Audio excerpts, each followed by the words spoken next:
জাকুব আৰু লাবনৰ মাজত কি বুজাবুজি হৈছিল?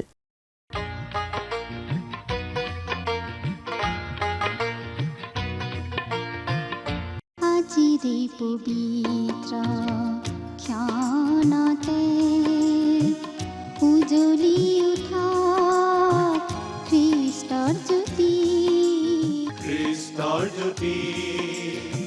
গ্ৰহণ কৰাই ভক্তি বচন এই মাথোন আমাৰ মিনতি গ্ৰহণ কৰাই ভক্তি বচন।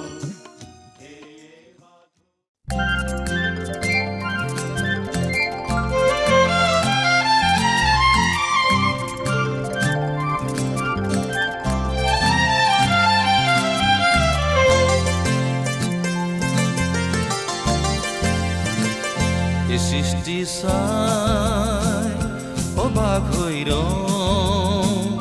যেনি চাও নুবুজো তুমি কেনে মহিমাময়। এই সৃষ্টি চাই অবাক হৈ যেনি চাও নুবুজো তুমি কেনে মহিমাময়।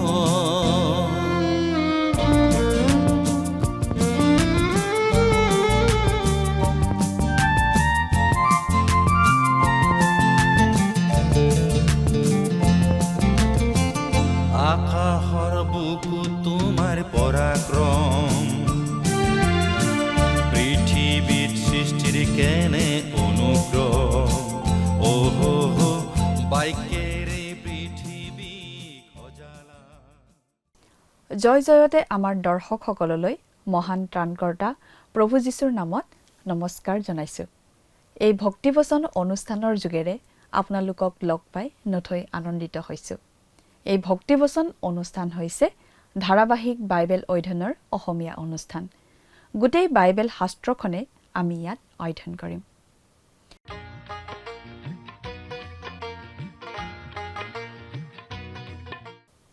প্ৰিয় দৰ্শক, যোৱা অনুষ্ঠানত বাইবেলৰ প্ৰথমখন পুস্তক অৰ্থাৎ আদি পুস্তক ২৯ নম্বৰ অধ্যায়ৰ ৩১ নম্বৰ পদৰ পৰা ৩১ নম্বৰ অধ্যায়ৰ ৭ নম্বৰ পদলৈকে পঢ়ি তাৰ ভিত্তিতে আলোচনা আগবঢ়োৱা হৈছিল। এই আদি পুস্তকৰ ৩১ নম্বৰ অধ্যায়ৰ বাকী থকা পদকেইটাৰ পৰা আজি আমি চাব খুজিছোঁ। মাক ৰিবেকাই জাকুবক পদ্দম অৰামৰ পৰা কইনা বাছি ল'বলৈ পঠিয়াইছিল আৰু জাকুব মোমায়েক লাবনৰ ঘৰ পাইছিলগৈ। লাবনৰ সৰু জীয়ৰী ৰাহেলক জাকুবে পচন্দ কৰিলে আৰু ৰাহেলক পাবলৈ জাকুবে লাবনৰ ঘৰত ৭ বছৰ কাম কৰিলে। কিন্তু লাবনে চাতুৰি কৰি ৰাহেলৰ সলনি বায়েক লেয়াক হে জাকুবলৈ বিয়া দিলে। তেতিয়া বাধ্য হৈ ৰাহেলক পাবলৈ জাকুবে আৰু ৭ বছৰ খাটি দিলে। ৭ বছৰৰ পাছত ৰাহেলকো জাকুবলৈ বিয়া দিয়া হ'ল। জাকুবে ৰাহেলক অধিক ভাল পাইছিল, কিন্তু লেয়াৰহে প্ৰথমে সন্তান জন্মিছিল। ৰাহেল বহু দিনলৈকে বন্ধ্যা হৈ থাকিল আৰু অৱশেষত ৰাহেলৰো 2টি পুত্ৰ সন্তান জন্মিল, জোচেফ আৰু বিন্যামিন। এনেদৰে জাকুবৰ ঘৰ ভৰি গ'ল। লাবনৰ ঘৰত থকা অৱস্থাতে ঈশ্বৰে জাকুবক প্ৰচুৰ পৰিমাণে আশীৰ্বাদ কৰিলে আৰু লাবনতকৈ জাকুবৰ অৱস্থা দিনে দিনে অধিক উন্নত হ'ব ধৰিলে। জাকুবৰ লগত ঈশ্বৰৰ আশীৰ্বাদ আছিল, কিন্তু লাবনৰ লগত নাছিল। জাকুব তেনেদৰে দিনে দিনে ধনী হৈ যোৱাত লাবনৰ ঘৰে জাকুবক হিংসাৰ চকুৰে চাব ধৰিলে। জাকুবৰ প্ৰতি লাবনৰ ব্যৱহাৰো বেয়া হ'বলৈ ধৰা বুলি জাকুবে বুজি পালে। মুঠতে লাবনৰ ঘৰত থকাটো জাকুবৰ বাবে এটা অস্বস্তিকৰ অৱস্থা হৈ পৰিব ধৰিছিল। ঈশ্বৰে জাকুবক সেই ঠাই এৰি নিজৰ পৰিয়ালৰ লোকবিলাকৰ ওচৰলৈ উভতি যাবলৈ ক'লে আৰু তেওঁ জাকুবৰ সংগত থাকিব বুলি আশ্বাস দিলে। জাকুবে ৰাহেল আৰু লেয়াক সকলো কথা বুজাই ক'লে আৰু তেওঁলোকক পিতৃৰ ঘৰ এৰি জাকুবৰ সৈতে যাবলৈ সৈমান কৰালে। তেওঁলোকে লাবনৰ অজ্ঞাতে সপৰিয়ালে সেই ঠাই এৰিব লগা হ'ল। সেই বিষয়ে আজিৰ অনুষ্ঠানত আমি পঢ়িবলৈ পাম। আহকচোন এতিয়া আমি আদি পুস্তকৰ ৩১ নম্বৰ অধ্যায়টোলৈ আগবাঢ়ো। প্ৰিয় শ্ৰোতা, আমি ইতিমধ্যে পালোঁ যে মোমায়েক লাবনৰ পৰা পলাবলৈ জাকুবে ব্যৱস্থা কৰিব ধৰিছিল আৰু ঘৈণীয়েক লেয়া আৰু ৰাহেলৰ আগত সেই বিষয়ে আলোচনা কৰিছিল। এতিয়া আমি পাঠ কৰি দিম 31 নম্বৰ অধ্যায়ৰ 8 আৰু 9 নম্বৰ পদ। জাকুবে লেয়া আৰু ৰাহেলৰ আগত কথা কৈ থকাই আমি এতিয়া পাম। তেওঁ যদি কয়, ফুটুকা ফুটুকিবোৰে তোমাৰ বেচ হ'ব, তেতিয়া জাকৰ আটাইবোৰে ফুটুকা ফুটুকি পোৱালি জগায়। আৰু তেওঁ যদি কয়, ঢেকীয়াপতীয়া আঁচেৰবোৰ তোমাৰ বেচ হ'ব, তেতিয়া জাকৰ আটাইবোৰে ঢেকীয়াপতীয়া আঁচেৰে পোৱালি জগায়। এইদৰে ঈশ্বৰে তোমালোকৰ পিতৃৰ পশুবোৰ নি মোক দিছে। জাকুবে লেয়া আৰু ৰাহেলৰ আগত এই কথা বুজাই দিছে যে আচলতে ঈশ্বৰেহে তেওঁক আশীৰ্বাদ কৰিছে। ইমান আশীৰ্বাদ কৰিছে যে লাবন আৰু তেওঁৰ পুতেকহঁতে তেওঁক ঈৰ্ষা কৰিব ধৰিছিল, আচলতে তেওঁক ঘিণ কৰিব ধৰিছিল। এতিয়া জাকুবে আচল কাৰণটো ক'ব, তেওঁনো কিয় তাৰ পৰা গুচি যাব বিচাৰিছে। 11 আৰু 12 নম্বৰ পদ। তেতিয়া ঈশ্বৰৰ দূতে সপোনত মোক ক'লে, হে জাকুব। তাতে মই ক'লো, চাওকচোন মই আছো। তেওঁ ক'লে, সৌৱা, মূৰ দাঙি চোৱা। জাকৰ মাইকী ছাগলীবোৰৰ ওপৰত যিমান মতা চাগ উঠিছে, সেই আটাইবোৰ ঢেকীয়াপতীয়া আঁচেৰে আৰু ফুটুকা ফুটুকি ও পখৰা পখৰি। কিয়নো লাবনে তোমালৈ যি যি কৰিছে, সেই সকলোকে মই দেখিছো। আপুনি হয়তো ভাবি আছিল যে যোৱা অধ্যায়ত সেই পশু জন্ম দিয়া ঘটনাটোৰ গ্ৰহণযোগ্য ব্যাখ্যা আমি আগবঢ়োৱা নাছিলো। আমি আচলতে শাস্ত্ৰৰ এই অংশ পোৱালৈকে বাট চাই আছিলো, কাৰণ ঈশ্বৰে কৈছে সেই কাম মই কৰিছিলো। আমি কোনো প্ৰাকৃতিক ব্যাখ্যা বিচৰাৰ প্ৰয়োজন নাই। অৱশ্যে আমি ক'ব পাৰোঁ যে ঈশ্বৰে তেনে কিবা প্ৰক্ৰিয়া ব্যৱহাৰ কৰিছিল। কিন্তু যিহেতু ঈশ্বৰে কেনে প্ৰক্ৰিয়া ব্যৱহাৰ কৰিছিল আমাক কোৱা নাই, গতিকে আমিও ক'ব নোৱাৰোঁ। কেইবা ধৰণৰো ব্যাখ্যা আছে। আপুনি যিটো ভাল পায় তাকেই গ্ৰহণ কৰি ল'ব পাৰে। কিন্তু আমি হ'লে এই ব্যাখ্যাটোহে গ্ৰহণ কৰোঁ। ঈশ্বৰে কৈছে, লাবনে তোমাক কি কৰি আছিল মই দেখি আছিলোঁ, গতিকে মই তোমাক আশীৰ্বাদ কৰিলোঁ। 13 নম্বৰ পদ। যি ঠাইত তুমি স্তম্ভ অভিষেক কৰিছিলা আৰু সংকল্প কৰি মোৰ অৰ্থে প্ৰতিজ্ঞা কৰিছিলা, সেই বৈত এলৰ ঈশ্বৰ মই। এতিয়া তুমি উঠা আৰু এই দেশৰ পৰা ওলাই নিজ জন্মভূমিলৈ উভতি যোৱা। বৈত এলৰ ঈশ্বৰ মই। ঈশ্বৰ সেই সময়লৈ উভতি গৈছে যি সময়ত ঘৰৰ পৰা পলাই অহা সেই ডেকা জাকুবে ঘৰৰ পৰা আঁতৰত কটোৱা প্ৰথম নিশা বৈত এলত ঈশ্বৰক লগ পাইছিল। সেই প্ৰথম নিশা বৈত এলত ঈশ্বৰে তেওঁক দেখা দিছিল। ঈশ্বৰে কৈছে, এতিয়া তুমি উঠা আৰু এই দেশৰ পৰা ওলাই নিজ জন্মভূমিলৈ উভতি যোৱা। ঈশ্বৰে জাকুবক হাৰণ এৰি যোৱাটো বিচাৰিছে, কাৰণ এই সময়ত জাকুবৰ আছিল 11জন পুত্ৰ। ডাঙৰ দীঘল হ'ব ধৰা তেওঁৰ সেই 11জন পুত্ৰ। তেওঁলোক ইতিমধ্যেই কিছুমান নিশিকিবলগীয়া কথা শিকিব ধৰিছিল। ঈশ্বৰে অব্ৰাহামক যেনেকৈ প্ৰতিমা সেৱাৰ গৃহৰ পৰা আঁতৰাই আনিছিল, তেনেদৰে তেওঁ জাকুব আৰু তেওঁৰ সন্তানকেইটিকো সেই প্ৰতিমা সেৱাৰ ঠাইৰ পৰা আঁতৰাই নিব বিচাৰিছিল। 14 আৰু 15 নম্বৰ পদ। তাতে ৰাহেল আৰু লেয়াই উত্তৰ দি তেওঁক ক'লে, পিতৃৰ ঘৰত এতিয়ালৈকে আমাৰ কিবা ভাগ বা অধিকাৰ আছেনে? আমি জানো তেওঁৰ আগত বিদেশিনী ৰূপে গণ্য হোৱা নাই? কিয়নো তেওঁ আমাক বেচিলে আৰু বেচি পোৱা ধনকো তেওঁ গ্ৰাস কৰিলে। তেওঁলোকে সেই কথা নিশ্চিতভাৱেই কৈছে। দেউতাকৰ কন্যা হিচাপে তেওঁলোকেও কিছু সা সম্পত্তিৰ ভাগ পাব লাগিছিল, আৰু সেইটোৱে অন্ততঃ লাবনক ইমান বিৰোধী হোৱাৰ পৰা বাধা দি ৰাখিব পাৰিলেহেঁতেন। কিন্তু প্ৰিয় শ্ৰোতা, বৃদ্ধ লাবনক বিশ্বাস কৰিব নোৱাৰি। কিন্তু দুখৰ বিষয় এইয়ে যে আজি বহুতো খ্ৰীষ্টীয় লোকেও যি ধৰণে নিজৰ সম্পত্তি আৰু আনৰ সম্পত্তি ব্যৱহাৰ কৰে, তাৰ দ্বাৰা এইটো দেখুৱায় যে তেওঁলোককো বিশ্বাস কৰিব নোৱাৰি। নহয়নে বাৰু? আমি ভাবোঁ এইটোৱেই কোনো এজন ব্যক্তিৰ ক্ষেত্ৰত এটা ডাঙৰ পৰীক্ষা। আমি আপোনালোকক কিছুমান এনেকুৱা ঘটনা ক'ব পাৰোঁ যিবোৰ শুনিলে মূৰৰ চুলি থিয় হৈ যাব। খ্ৰীষ্টীয় বিশ্বাসী আৰু নেতাসকলেও টকা পইচাৰ ক্ষেত্ৰত এনেকুৱা কাম কৰি থকা আমি কেতিয়াবা দেখোঁ, যিটো কৰা উচিত নহয়। 16 নম্বৰ পদ, কিয়নো ঈশ্বৰে আমাৰ পিতৃৰ পৰা যিবোৰ সম্পত্তি নিলে, নিশ্চয় সেই সকলোবোৰ আমাৰ আৰু আমাৰ সন্তানবিলাকৰেই। এতেকে এতিয়া ঈশ্বৰে তোমাক কোৱাৰ দৰে কাৰ্য কৰা। এই মহিলা দুগৰাকীক আমি শ্ৰদ্ধা কৰোঁ। তেওঁলোকে জাকুবক নিজৰ পচন্দ মতে কাম কৰিবলৈ কৈছে। তেওঁলোক জাকুবৰ লগত আছে। আৰু আমাৰ এনে ভাৱ হয় যে তেওঁলোকৰো অনুভৱ হৈছিল যে দেউতাকে তেওঁলোকক ঠগিছিল। এতিয়া 17 নম্বৰ পদৰ পৰা 19 নম্বৰ পদলৈকে পঢ়ি দিম। তেতিয়া জাকুবে উঠি তেওঁৰ সন্তান আৰু তিৰোতাবিলাককো উটত তুলি তেওঁৰ নিজৰ উপাৰ্জিত পশুৰ জাক আদি সম্পত্তি, অৰ্থাৎ পদ্দন অৰামত যিবোৰ পশুৰ জাক আদি আৰ্জিছিল, সেই সকলোকে লৈ কনান দেশলৈ তেওঁৰ পিতৃ ইছহাকৰ তলৈ যাবৰ নিমিত্তে যাত্ৰা কৰিলে। সেই সময়ত লাবনে মেৰৰ নোম কাটিবলৈ গৈছিল। তাতে ৰাহেলে তেওঁৰ বাপেকৰ গৃহ দেৱতাবোৰ চুৰকৈ আনিলে। ইয়াত এটা বৰ মন কৰিবলগীয়া কথা প্ৰকাশিত হৈছে। জাকুব উঠিল আৰু খুব খৰখেদাকৈ সেই ঠাই এৰিলে। আমি মনত পেলাব পাৰোঁ যে যেতিয়া তেওঁ ভায়েকৰ পৰা পলাই আহিছিল, তেতিয়াও এনেকৈয়ে খৰখেদাকৈ ঘৰ এৰিবলগীয়া হৈছিল। এতিয়া মোমায়েকৰ পৰাও পলাইছে, কিন্তু এইবাৰ তেওঁৰ নিজৰ দুখ নাই। এইটো স্পষ্ট যে তেওঁ ইয়াৰ বাবে সাজু আছিল। তেওঁৰ সকলো পশু আৰু লগোৱা লিকচৌ যাত্ৰাৰ বাবে সাজু কৰি ৰখা আছিল। ৰাহেলে দেউতাকৰ ঘৰৰ গৃহ দেৱতাৰ মূৰ্তিবোৰ চুৰ কৰিছিল। আমি আগতেই উল্লেখ কৰিছিলোঁ যে তেওঁলোক প্ৰতিমা সেৱা কৰা ঘৰত আছিল।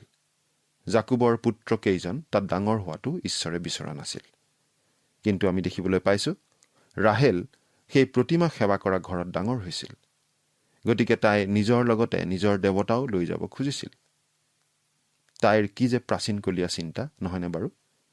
আনকি জাকুবেও ঈশ্বৰৰ পৰা পলাই সাৰিব পাৰিব বুলি ভাবিছিল যেতিয়া তেওঁ ডেকা ল'ৰা হিচাপে ঘৰৰ পৰা পলাই আহিছিল। কিন্তু বৈত এলত ঈশ্বৰে তেওঁক দেখা দিছিল।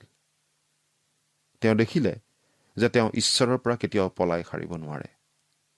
আনকি বহু বছৰ পাছত দাউদেও গীত লিখোঁতে এই কথাটোৱেই লিখিছিল। গীতমালা 139 নম্বৰ গীতত 7 পৰা 10 নম্বৰ পদলৈকে পঢ়িলে আমি এই কথাটো পাওঁ। মৃত্যুৱেও আপোনাক লুকুৱাব নোৱাৰে ঈশ্বৰৰ পৰা। আপুনি আনকি চন্দ্ৰলৈ গ'লেও ঈশ্বৰৰ পৰা পলাব নোৱাৰে।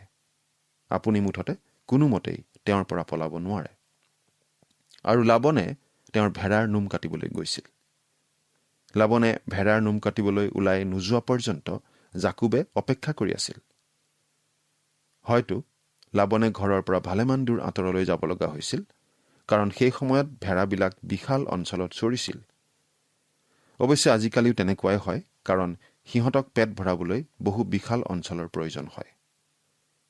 লাবন ঘৰৰ পৰা আঁতৰত থাকোঁতে জাকুবে যাবলৈ ওলোৱা বুলি ক'বলৈ মাত্ৰ পাহৰিলে। 20 আৰু 21 নম্বৰ পদ, পাছে অৰামীয়া লাবনে নজনাকৈ যাওঁ বুলি জাকুবে তেওঁৰ একো সংবাদ নিদিয়াকৈ পলাল। এইদৰে তেওঁ উঠি তেওঁৰ সৰ্বস্ব লৈ পলাই নদী পাৰ হৈ গিলিয়দ পৰ্বতৰ ফাললৈ মুখকৈ যাত্ৰা কৰিলে। তেওঁলোকে গিলিয়দ পৰ্বত দেখা পোৱা ঠাইলৈকে আহিল আৰু সেই পৰ্বত জৰ্দন নৈৰ ঠিক পূব পাৰত, অৰ্থাৎ তেওঁলোকে ভালেখিনি দূৰ আগবাঢ়ি আহিল। 22 আৰু 23 নম্বৰ পদ, পাছে জাকুব পলোৱাৰ বাৰ্তা তৃতীয় দিনা লাবনক কোৱা হলত তেওঁ নিজৰ কুটুম্ববিলাকক লগত লৈ জাকুবৰ পাছে পাছে 7 দিনৰ বাটলৈকে খেদি আহি গিলিয়দ পৰ্বতত তেওঁৰ লগ ধৰিলে। তেওঁক লগ ধৰিবলৈ লাবনে যথেষ্ট বেগাই যাত্ৰা কৰিছিল। আমি এই কথা খাটাংকৈ ক'ব পাৰোঁ, জাকুবৰ বিষয়ে লাবনে নিশ্চয় একো ভাল ভাৱ লৈ অহা নাছিল। আমি ভাবোঁ তেওঁৰ যিমান খং উঠিছিল কিজানি বধ কৰিবই খুজিছিল, কিন্তু ঈশ্বৰে হস্তক্ষেপ কৰিলে। 24 নম্বৰ পদ, কিন্তু ৰাতি সপোনত ঈশ্বৰে অৰামীয়া লাবনৰ ওচৰলৈ আহি তেওঁক ক'লে, বোলে সাৱধান হোৱা, তুমি জাকুবক ভাল বেয়া একোকে নকবা। আন কথাত তুমি কি কৰা বা কোৱা সেই বিষয়ত সাৱধান হ'বা। 25 নম্বৰ পদ। লাবনে জাকুবৰ লগ ধৰা কালত জাকুবৰ তম্বু পৰ্বতত তৰা আছিল। পাছত লাবনেও নিজৰ কুটুম্ববিলাকে সৈতে গিলিয়ত পৰ্বততেই তম্বু তৰিলে। মোমাই লাবনলৈ এতিয়া কাণ পাতকচোন। তেওঁ অৱশ্যে অতি চতুৰ মতলবী লোক আছিল। তেওঁ খং ৰাগত উতলা হৈ আহি আছিল জাকুবে লৈ অহা সকলো সা সম্পত্তি কাঢ়ি নিবলৈ। কিজানি তেওঁ জাকুবক বধ কৰি তেওঁৰ 2 জীয়েক আৰু সিহঁতৰ সন্তানকেইটাও কাঢ়ি নিম বুলি ভাবি আহিছিল। 26 আৰু 27 নম্বৰ পদ। পাছে লাবনে জাকুবক ক'লে, মই নজনাকৈ যে তুমি গুচি আহিলা আৰু তৰোৱালেৰে বন্দী কৰি অনা লোকৰ দৰে মোৰ যিহঁতক লৈ আহিলা, এইটোনো তুমি কি কাম কৰিলা? মই খঞ্জৰি আৰু বিনা বাদ্যেৰে গান কৰি কৰি হৰিষেৰে তোমাক বিদায় দিবলৈ তুমি মোক একোকে নকৈ মই নজনাকৈ গুপুতে কিয় পলাই আহিলা? মোমাই লাবন কি যে চতুৰ, কি যে কূটনীতিবিদ। তেওঁ জাকুবক এই কথাৰ বাবে দুখী দুখী মনোভাৱ এটা দিব খুজিছে। তেওঁলোকক তেওঁৰ পৰিয়ালে ভালদৰে বিদায় দিয়াৰ পৰা জাকুবে বঞ্চিত কৰিলে। জাকুবক খুব ধুমধাম কৰি বিদায় দিয়া হ'লহেঁতেন। লাবনে সেই বুলি কৈছে, কিন্তু সেইদৰে নকৰিলেহেঁতেন বুলিহে আমি ভাবোঁ। তাৰ পাছত তেওঁ আবেগত আবেদন জনাইছে। 28 নম্বৰ পদ। মোৰ পু যিবিলাকক চুমা খাবলৈকো মোক নিদিলা, ইয়াতে তুমি অজ্ঞানৰ কৰ্ম কৰিলা। এই পুত্ৰবোৰ হ'ল তেওঁৰ নাতি। তেওঁলোক অতি বিখ্যাত হ'ব এই বিশ্বৰ ইতিহাসৰ দৃষ্টিকোণৰ ফালৰ পৰা। 29 নম্বৰ পদ।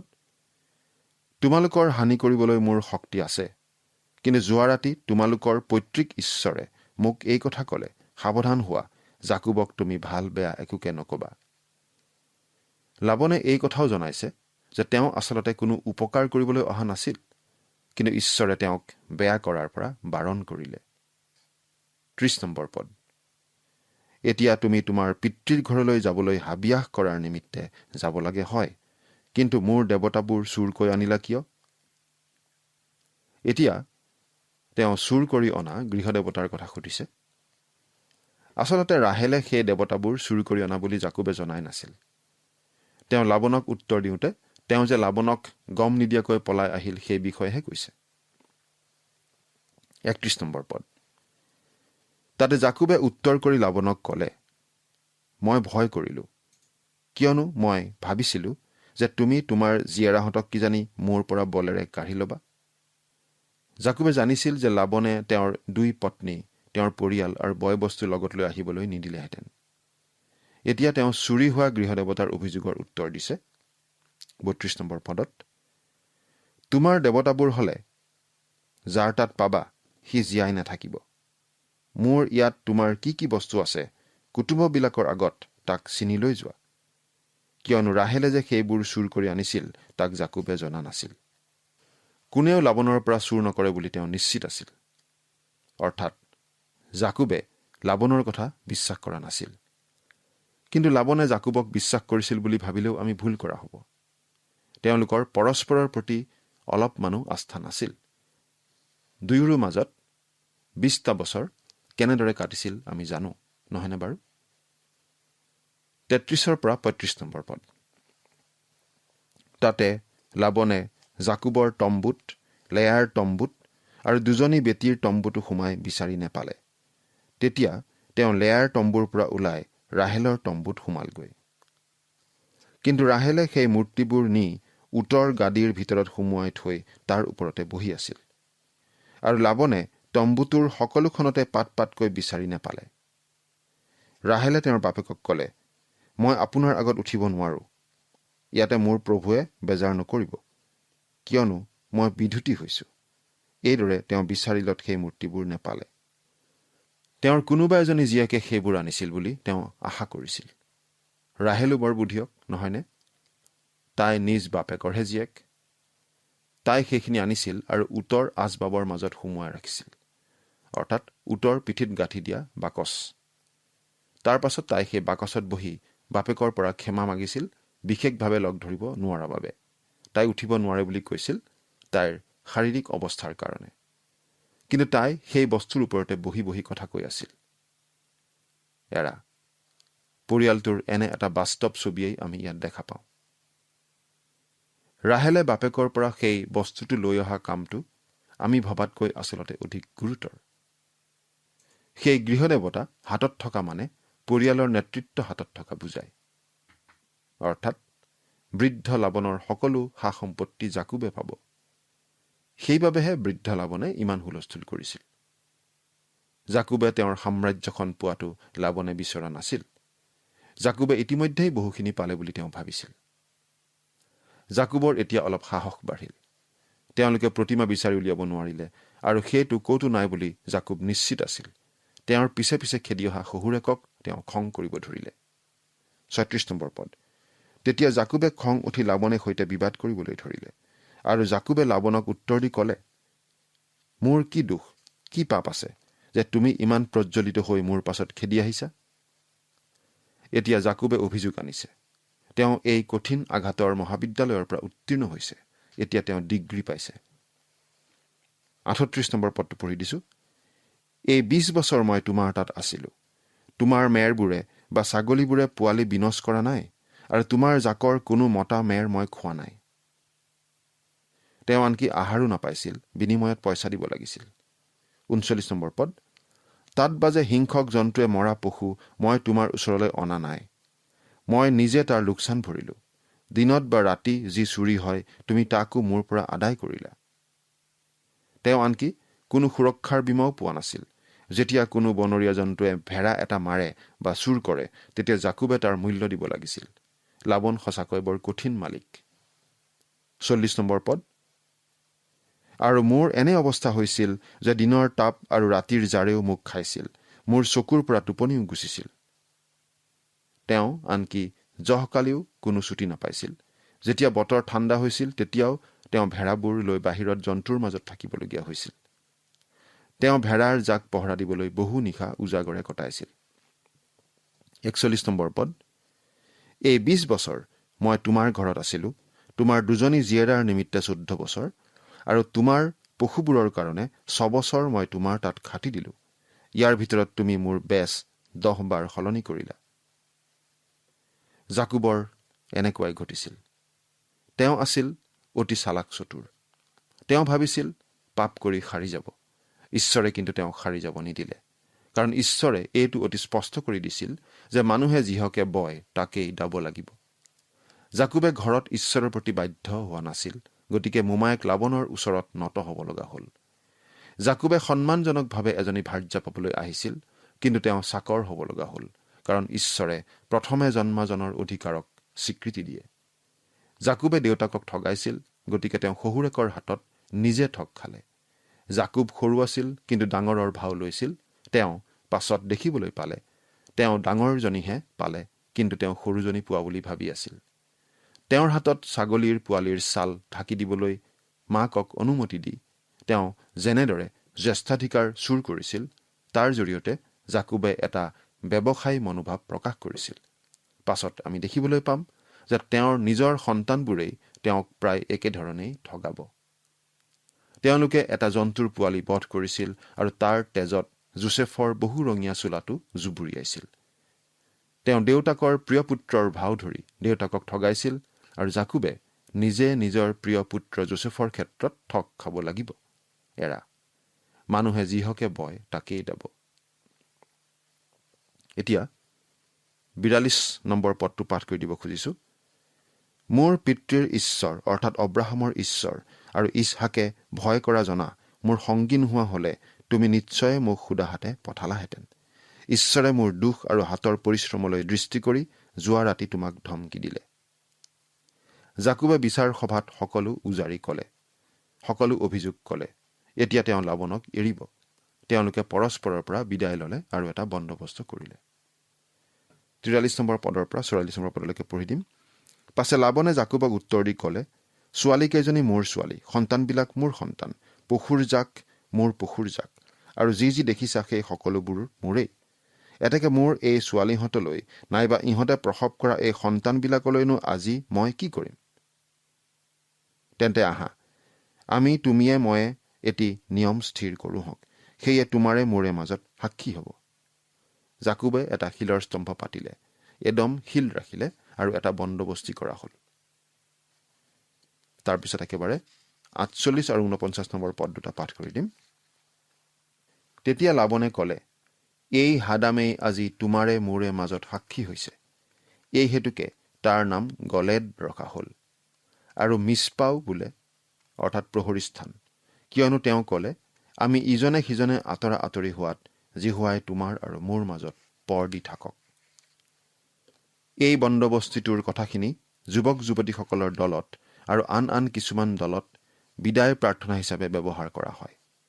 আমি ভাবোঁ এই কথাখিনি এনেদৰে ব্যৱহাৰ কৰিব নালাগে, কাৰণ এইখিনি আচলতে দুজন চতুৰ মানুহৰ মাজত কৰা চুক্তিৰ কথা। তেওঁলোকে পৰস্পৰৰ পৰা চুৰ নকৰি এতিয়া বেলেগক ধৰিবলৈ চুক্তি কৰিছে। জিহুৱাই তোমাৰ আৰু মোৰ মাজত পৰ দি থাকক, মানে আচলতে জিহুৱাই তোমাক চকু দি থাকক, যাতে তুমি আৰু মোৰ পৰা চুৰ নকৰা। এই লোক দুজনে আচলতে এই বুলিয়েই কৈ আছে। তাৰ পাছত তেওঁলোক এৰা এৰি হ'ল। মিছপাত সেই শিলৰ দমটো থাকিল লাবন আৰু জাকুবৰ মাজৰ সীমাৰেখা হিচাপে। ইজনে সিজনৰ পিনে প্ৰৱেশ নকৰিবলৈ প্ৰতিজ্ঞা কৰিলে। প্ৰিয় শ্ৰোতা, জাকুব এতিয়া নিজৰ দেশলৈ উভতি আহিছে। তেওঁ শিকিবলগীয়া কথা ঈশ্বৰে তেওঁক সেই চতুৰ মোমায়েক লাবনৰ জৰিয়তে শিকালে। আজিলৈ আমি ইমানতেই সামৰিব খুজিছোঁ। আমাৰ পৰৱৰ্তী অনুষ্ঠান শুনিবলৈ যেন নাপাহৰে। ঈশ্বৰে আপোনাক আশীৰ্বাদ কৰক। আমেন।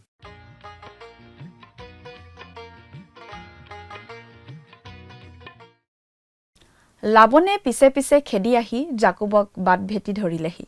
জাকুব আৰু লাবনৰ মাজত যাতে আৰু কোনো বাদ বিবাদৰ অৱকাশ নাথাকে তাৰ ব্যৱস্থা কৰা হ'ল। দুয়োৰে মাজত এটা বুজাবুজিৰ চুক্তি কৰা হ'ল আৰু তাৰ চিনস্বৰূপে মিছপা নামে ঠাইত এটা স্তম্ভ সাজিলে আৰু শিল গোটাই এটা হাদাম বান্ধি তাত আটাইয়ে একেলগে ভোজ খালে। সেয়ে তেওঁলোকৰ মাজৰ মিত্ৰতাৰ সদ্ভাৱনাৰ সাক্ষী হৈ ৰ'ল। তেওঁলোকে সেই হাদাম পাৰ হৈ ইজনে সিজনৰ অন্যায় নকৰিবলৈও প্ৰতিজ্ঞা কৰিলে। জাকুবে ঈশ্বৰৰ উদ্দেশ্যে পৰ্বতত বলিদান কৰিলে আৰু লাবনৰ পৰা বিদায় লৈ সপৰিয়ালে পিতৃৰ গৃহ অভিমুখে ৰাওনা হ'ল। এতিয়া জাকুবে এটা অতি গুৰুত্বপূৰ্ণ জীৱন সলনি কৰি দিয়া অভিজ্ঞতা লাভ কৰিব। জাকুবৰ জীৱনৰ এটা নতুন অধ্যায়ৰ আৰম্ভণি ঘটিব। সেই বিষয়ে আমি পৰৱৰ্তী অনুষ্ঠানত পঢ়িবলৈ পাম। পৰৱৰ্তী অনুষ্ঠানত পুনৰ লগ পোৱাৰ আশাৰে আজিলৈ আমি ইমানতে সামৰিছোঁ। আহকচোন সামৰণিত খন্তেক প্ৰাৰ্থনাত মূৰ দুৱাওঁ। স্বৰ্গত থকা অতি মৰমীয়াল দয়ালু পিতৃ ঈশ্বৰ, ধন্য হওক প্ৰভু তোমাৰ নাম। তোমাৰ যি পবিত্ৰ বাক্য সময়তে আমি অধ্যয়ন কৰিলোঁ, এই বাক্যৰ যোগেদি প্ৰভু যিমানসকল দৰ্শকসকল আছে তেওঁলোকে তোমাৰ বাক্যক বুজি পাইছে বুলি বিশ্বাস ৰাখোঁ আৰু সকলো সময়তে যাতে তেওঁলোকে প্ৰভু তোমাৰ বাক্যক আগত ৰাখি নিজৰ জীৱন যাতে পৰিচালনা কৰি চলিব পাৰে, তেনে আশীৰ্বাদ তেওঁলোকৰ জীৱনত প্ৰভু তুমি দান কৰিবা। এই সকলো যাচনা মহান ত্ৰাণকৰ্তা প্ৰভু যীশুখ্ৰীষ্টৰ নামত অৰ্পণ কৰিলোঁ। আমেন। যোৱা অনুষ্ঠানত প্ৰচাৰিত প্ৰশ্নটিৰ শুদ্ধ উত্তৰটো হৈছে অপশ্যন বি, জিহুদা। আজিৰ অনুষ্ঠানৰ ওপৰত আধাৰিত প্ৰশ্নটি হৈছে জাকুবে লাবনৰ তাত কিমান বছৰ থাকিব লগা হৈছিল? অপশ্যন এ 7 বছৰ, অপশ্যন বি 14 বছৰ, অপশ্যন চি 20 বছৰ, অপশ্যন ডি 17 বছৰ। প্ৰিয় দৰ্শক, আজিৰ প্ৰশ্নৰ সঠিক উত্তৰটো আজি সন্ধ্যা 6 বজাৰ আগেয়ে আপোনাৰ নাম আৰু ঠিকনাৰে সৈতে আমালৈ 7429840242 নম্বৰত SMS নাইবা হোৱাটছআপৰ যোগে প্ৰেৰণ কৰক। প্ৰিয় দৰ্শক, আপুনি যদি আমাৰ এই অনুষ্ঠানৰ যোগেদি আশীৰ্বাদপ্ৰাপ্ত হৈছে আৰু আমাৰ লগত কথা পাতিবলৈ বিচাৰিছে বা আপোনাক প্ৰাৰ্থনাৰ সহায়ো পৰামৰ্শ লাগে, তেন্তে আমালৈ 7429840242 এই নম্বৰত পোনপটীয়াকৈ ফোন কৰিব পাৰিব। ধন্যবাদ।